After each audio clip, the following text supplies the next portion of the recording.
पंतप्रधान मोदी नेमकं भारत देशाला विश्वगुरू बनवणारे, डिजिटल इंडिया बनवणारे की 70 वर्षांपूर्वी ज्या काँग्रेसच्या नावानं अजूनही खडी फोडली जाते त्या काँग्रेसच्याच काळात पुन्हा घेऊन जाणारे का, हा प्रश्न आहे। 2026 सुरू आहे आणि प्रत्येक निर्णय लागू करताना काँग्रेसने हे केलं होतं, ते केलं होतं असं सांगून स्वतःचे कर्तृत्व शून्य किंवा आपण काहीच करू शकत नाही, आपलं स्वतःचं अपयश झाकवण्याचा प्रयत्न हे भाजप सरकार करतंय का, असा प्रश्न। आधी तुम्ही नोटाबंदीच्या निमित्तानं लोकांना रांगेत उभं केलं, काळा पैसा किती आला अजूनही त्याची कुठलीही माहिती समोर आली नाही। त्यानंतर कोरोना आला, लॉकडाऊनमध्ये तुम्ही हातामध्ये चमचा आणि ताटल्या घेऊन लोकांना वाजवायला लावल्या, लोकांनी तेही मान्य केलं। पण आता काहीही कारण नसताना तुम्ही सांगतायत petrol, diesel, work from home, work from school ह्या सगळ्या गोष्टी करा, अर्थात हे एका प्रकारचं लॉकडाऊनच आहे। आता हे खरोखर भाजप सरकारचं अपयश आहे का आणि ते झाकवण्यासाठीचा हा प्रयत्न आहे का? दुसरीकडे पेट्रोल आणि डिझेल वाचवण्यासाठी तुम्ही वर्क फ्रॉम होम करा आणि त्याच रात्री तुम्ही गुजरातमध्ये रोड शो करता। जवळपास 100 गाड्यांचा ताफा असल्याच्या चर्चा सोशल मीडियावर आहे। त्यामुळे हे मोदी सरकारचं किती मोठं अपयश आहे यावर बोलणं गरजेचं आहे आणि रोज आणि वारंवार बोलणं गरजेचं आहे। पंतप्रधान नरेंद्र मोदींनी सलग दुसऱ्या दिवशी सोने खरेदी आणि इंधनाबाबत केलेलं आवाहन भारताची अर्थव्यवस्था किती डबघाईला आली आहे याचा अंदाज यावा अशीच आहे। मोदींच्या आवाहनानंतर हा विषय पुन्हा सवयीनुसार पॉलिटिकल अँगलने गेला नसता तरच नवल। मग काँग्रेसच्या काळात 2013 साली तत्कालीन पंतप्रधान मनमोहन सिंग यांनी कशा प्रकारे संसदेत देशाच्या जनतेला सोन्याचा मोह सोडण्याचं आवाहन केलं होतं त्याचा संदर्भ भाजप समर्थकांकडून देण्यात येतोय। तर दुसरीकडे भाजप विरोधक मोदींनी कशा पद्धतीने निवडणुकीनंतर देशाचं वास्तव जनतेसमोर आणून एक प्रकारे देशाची दिशाभूल केली आहे याबाबत टीका करतात। दोन्ही बाजूंकडून होणाऱ्या राजकीय टीकेला लोक अक्षरशः वैतागलेत। काँग्रेसनं असं केलं म्हणून आम्ही असं केलं हे लंगडं समर्थन करायला भाजपचं सरकार काही काल परवा सत्तेत बसले असं नाहीये। तब्बल 3 टर्म एखादं सरकार देशात निवडून येत असताना आधीच्यांनी केलेल्या चुका निस्तरण्यासाठी एवढा कालावधी पुरेसा असतो, परंतु भाजपनं जुने ओरखडे कुरतळण्यातच धन्यता मानली। आत्ताच्या आर्थिक परिस्थितीचं खापर पूर्णपणे पश्चिम आशियाई युद्धावर फोडणं अत्यंत चुकीचं आहे। भाजपनं निवडणुकीच्या काळात ज्या पद्धतीने राज्यामध्ये लाडकी बहीण योजनेसारखी रेवडी संस्कृती जन्माला घातली ते म्हणजे भारतीय अर्थव्यवस्थेवरील आघात नव्हता का? याचं उत्तर आज लोक मागतायत। आज सर्वसामान्य नागरिक कोणत्या आर्थिक खाईत जगत आहे हे समजून घेण्यासाठी काँग्रेस सरकारचा 2013चा शेवटचा काळ आणि आजचे भाजप सरकार यांच्यातील किमतीची तुलना करणं गरजेचं ठरतं। 2013 साली काय स्थिती होती त्यावर आपण आज एक नजर टाकणार आहोत।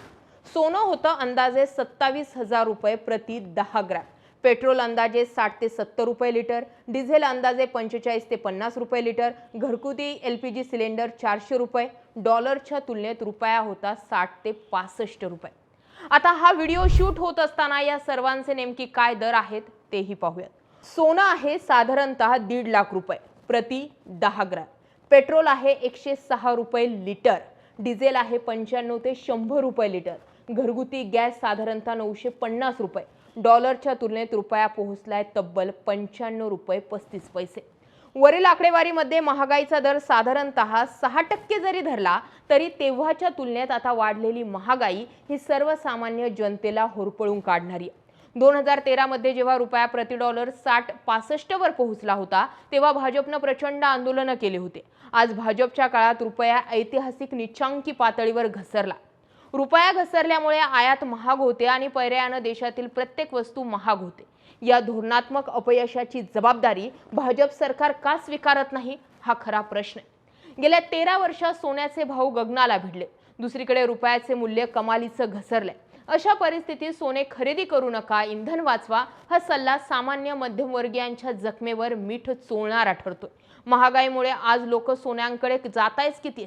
खरेदी करण्यासाठी अतिरिक्त पैसेच उरलेले नसताना हा सल्ला कशाला, असा सवाल आता निर्माण होतोय। 2008 आणि 2011-12च्या दरम्यान जेव्हा जागतिक स्तरावर कच्च्या तेलाच्या किमती वाढल्या होत्या आणि रुपया घसरत होता तेव्हा तत्कालीन पंतप्रधान मनमोहन सिंग सरकारनेही काटकसरीचे धोरण अवलंबले होते, परंतु त्या काळात काँग्रेस सरकारने जनतेवर सक्ती करण्यापूर्वी काटकसरीची सुरुवात स्वतःच्या मंत्र्यांपासून आणि प्रशासनापासून केली होती। तेव्हा काय घडलं होतं ते समजून घ्या. एक, तत्कालीन पंतप्रधान मनमोहन सिंग यांनी स्वतः आपल्या मंत्रिमंडळातील सहकाऱ्यांचे तब्बल 24हून अधिक परदेश दौरे नाकारले होते. अंबिका सोनी, टी.आर. बालू यांसारख्या केंद्रीय मंत्र्यांनी आपले नियोजित परदेश दौरे तात्काळ रद्द करून सरकारी तिजोरीवरील भार कमी केला होता. 2, सरकारी अधिकाऱ्यांना आणि मंत्र्यांना पंचतारांकित हॉटेल्समध्ये बैठका, सेमिनार किंवा परिषदा घेण्यावर पूर्णपणे बंदी घालण्यात आली होती.